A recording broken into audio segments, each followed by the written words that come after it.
Hello everyone, आप सबका स्वागत है। कंपाउंड इंटरेस्ट का पहला सेट चल रहा है जिसमें सवाल नंबर 21 तक कंप्लीट हो चुके हैं। आज के क्लास में सवाल नंबर 22 से शुरू करते हैं। कोई मूलधन 8 वर्षों में चक्रवृद्धि ब्याज की एक निश्चित दर से अपने का 3 गुना हो जाता है, तो कितने वर्षों में यह धन अपने का 243 गुना हो जाएगा। ठीक है, मान लेते हैं कोई धन यानी मूलधन 1 यूनिट है जो कि 3 गुना हो जाता है। ठीक है, टाइम लग जाता है इसको 8 वर्ष का। अब यही 1 यूनिट धन कितने वर्ष में 243 गुना हो जाएगा। देखिए, 3 को 3 पर पावर 1 लिख सकते हैं, 243 को 3 पर पावर 5 लिख सकते हैं। यहाँ पर 1 पावर हो रहा है, टाइम लग रहा है 8 वर्ष का। तो यहाँ पर 5 पावर होने में कितना का टाइम लगेगा, 1 का वैल्यू 8 तो 5 का 40, तो 40 वर्ष हमारा सही आंसर होगा, ऑप्शन नंबर बी।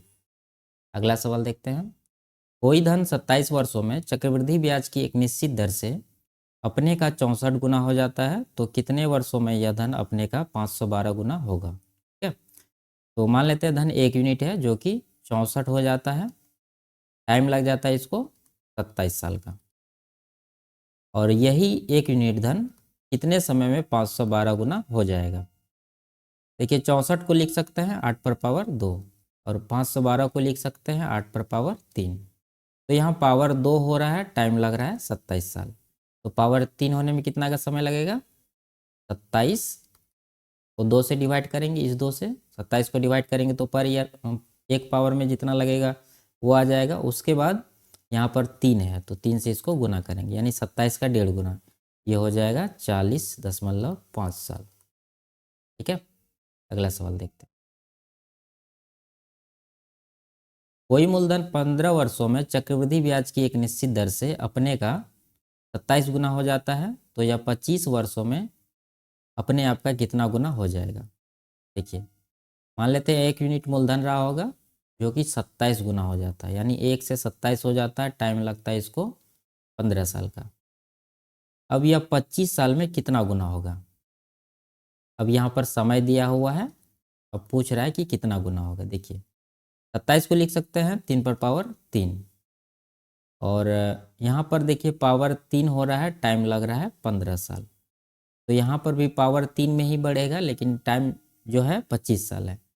तो 3 पावर होने में 15 साल लग रहा है, तो पावर 1 होने में 5 साल लगेगा। 3 से 15 को डिवाइड करेंगे तो यानी 5 साल में 1 पावर हो रहा है, तो 25 साल में कितना होगा, 5 पावर होगा। ठीक है, तो 3 पर पावर 5 कितना होता है, 243। तो यह धन 25 साल में 243 गुना हो जाएगा, ऑप्शन नंबर बी। अगला सवाल देखते हैं। कोई मूलधन 3 वर्षों में चक्रवृद्धि ब्याज की एक निश्चित दर से अपने का 125/64 गुना हो जाता है, तो वार्षिक दर क्या है। देखिए, ये जो फ्रैक्शन में है इसका नीचे वाला हम लोग मान लेते हैं मूलधन। मूलधन अगर 64 यूनिट है तो इसका मिश्रधन कितना होगा, 125। तो ये मूलधन और मिश्रधन का अनुपात आ गया। ये बात है 3 साल का। ठीक है, 3 साल में ये हो रहा है। तो हम लोग को 1 साल का जो मल्टीप्लाइंग फैक्टर है वो निकालने के लिए क्या करना होगा, इसका क्यूब रूट लेना होगा। या नहीं तो देखेंगे कि किस संख्या का क्यूब 64 हो रहा है, तो आएगा 4, 4 का क्यूब 64 होता है। उसी तरह 125 किस संख्या का क्यूब है, 5 का। तो यहाँ पर ईयर का जो मल्टीप्लाइंग फैक्टर है वो क्या है, 4 से 5 है, यानी वो मूलधन 4 से 5 हो रहा है। तो यहाँ पर कितना का ब्याज मिल रहा है, 1 का ब्याज मिल रहा है। 1 का ब्याज मिल रहा है किस पर, 4 पर। तो ये 1/4 कितना होता है, 25%। तो इसका आंसर ऑप्शन नंबर बी सही आंसर होगा। अगला सवाल देखते हैं। कोई मूलधन 2 वर्षों में चक्रवृद्धि ब्याज की एक निश्चित दर से अपने का 2.56 गुना हो जाता है, तो वार्षिक दर क्या है। देखिए, मूलधन अगर 1 यूनिट मानेंगे तो इसका मिश्रधन कितना होगा, 2.56। यहाँ पर दशमलव है, इसको हटा देते हैं तो यहाँ पर 2 जीरो लग जाएगा। अब हमसे दर पूछ रहा है, टाइम दिया है 2 वर्ष। 2 वर्ष मतलब इसका या तो स्क्वायर रूट ले लेंगे, यानी तो देखेंगे किस संख्या को पावर 2 करेंगे 100 आएगा। तो यहाँ पर 10 का पावर 2 करेंगे तो 100 आएगा, और यहाँ पर 16 का पावर करेंगे 2 तो 256 आएगा। यानी पर ईयर जो इसका मल्टीप्लाइंग फैक्टर है क्या है, 10 से 16 हो रहा है। ठीक है, यानी तो इसको सिंप्लीफाई करेंगे तो 5 से 8 आएगा। ठीक है, 5:8। यहाँ पर 5 से 8 हो रहा है, 3 यूनिट का ब्याज मिल रहा है। 3 का ब्याज मिल रहा है किस पर, 5 पर। यहाँ पर 3/5 इसका रेट हो जाएगा, ये हो जाता है कितना, 1/5 20%, 3/5 हो जाएगा 60%। तो ऑप्शन नंबर सी हमारा सही आंसर होगा। अगला सवाल देखते हैं। कोई धन 1 वर्षों में चक्रवृद्धि ब्याज की एक निश्चित दर से अपने का 1000/729 गुना हो जाता है। यदि ब्याज 4 मासिक संयोजित हो तो वार्षिक दर क्या है? ठीक है।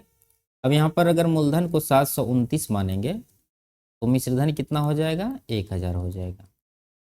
अब यहाँ पर देखना है कि टाइम है 1 वर्ष। ठीक है, 4 मासिक संयोजित होता है तो 1 वर्ष में यानी 12 महीना में कितने 4 माही अवधि होंगे? 3 बार। ठीक है, 3 बार 4 मासिक अवधि होगा। यानी इसका क्यूब रूट ले लेंगे, यानी तो देखेंगे किस संख्या का ये क्यूब हो रहा है। तो ये किस संख्या का क्यूब होगा? 9 का। और उसी तरह 1000 10 का क्यूब है, तो ये 9 से 10 हो रहा है प्रत्येक, ये जो 4 महीना का अवधि है। तो एक 4 माह में कितना का ब्याज मिल रहा है? यहाँ पर 1 का ब्याज मिल रहा है। इसका मूलधन कितना है? 9, यानी 1/9 का ब्याज मिल रहा है पहला 4 महीना में। तो ये 1/9 कितना होता है? 11.11%। तो ये 4 महीना में मिला हुआ ब्याज है। तो हमसे पूछ रहा है वार्षिक दर, तो वार्षिक दर कितना होगा? इसको 3 से गुना करेंगे, तो 3 से गुना करेंगे तो ये हो जाएगा 33.33%। ऑप्शन नंबर ए हमारा सही आंसर होगा। ठीक है, ये लास्ट सवाल था। मिलते हैं अगले क्लास में, तब तक के लिए बाय बाय, टेक केयर।